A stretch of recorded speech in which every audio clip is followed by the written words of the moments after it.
Hey everyone, how's it going? Josh here, and today we're going to talk a little bit about society after the Decimation, everything we've seen so far about that from both a little bit of Ant-Man and the Wasp and obviously the Avengers Endgame trailers.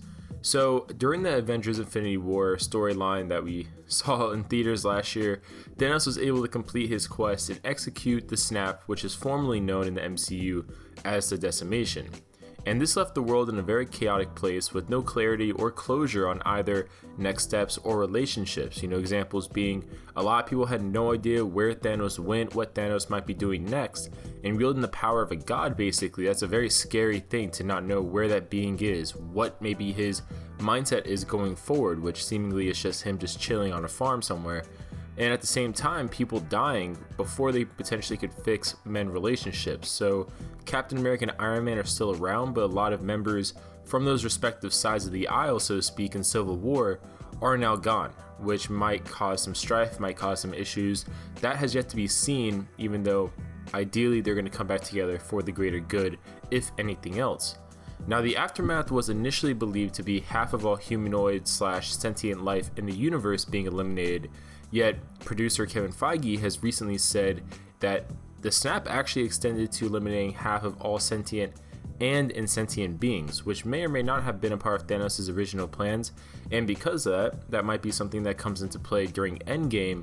Now, getting more into kind of the moments after the snap, we know that at least in the US, across everywhere, there is immediately a emergency broadcast that was sent out to every TV stating that there is a state of an emergency, and that was shown in Ant-Man and the Wasp at the very end of the film, where you heard that really annoying noise from the TV and the ant just kind of playing the drums before they cut to black. And the biggest impact we've seen so far in the trailers isn't necessarily like an economic impact. It's not really a physical impact, like, the world isn't broken in half or anything like that.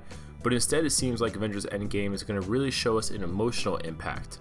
And this goes really hard for characters like Steve Rogers and Hawkeye, because for Steve Rogers, it appears that the impact of the events losing people at this capacity, on top of everything else he's already gone through, just put him to a point where he had to go to a support group.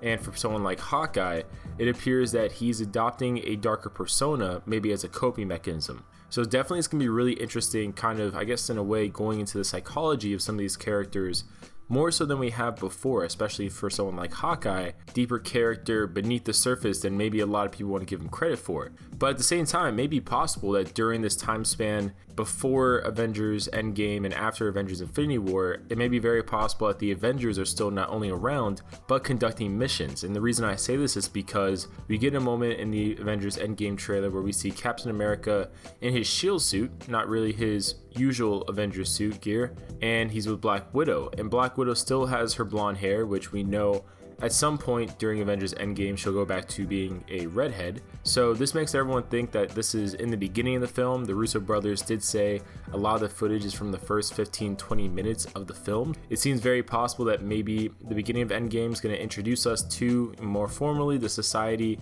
post-snap, post-decimation, and it's going to show Captain America and Black Widow on a mission. This also begs the question that if someone like Captain America and Black Widow is out operating freely, is the Sokovia Accords no longer in place?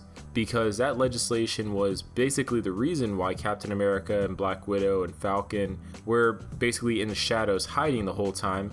Does the governments of the world take that away, blaming maybe that for the reason they were vulnerable enough for things like the invasion of Wakanda, stuff like that, because the heroes couldn't already be together? It'd be really interesting in seeing what's going to come of that. Now, before we wrap the video up, I saw some theories out there about how there might be an immigration crisis and all that stuff symbolized by the mini boats docked on Ellis Island during the most recent Super Bowl spot for Avengers Endgame, and I don't really think that that's the case because Ellis Island hasn't been used in that capacity for many years.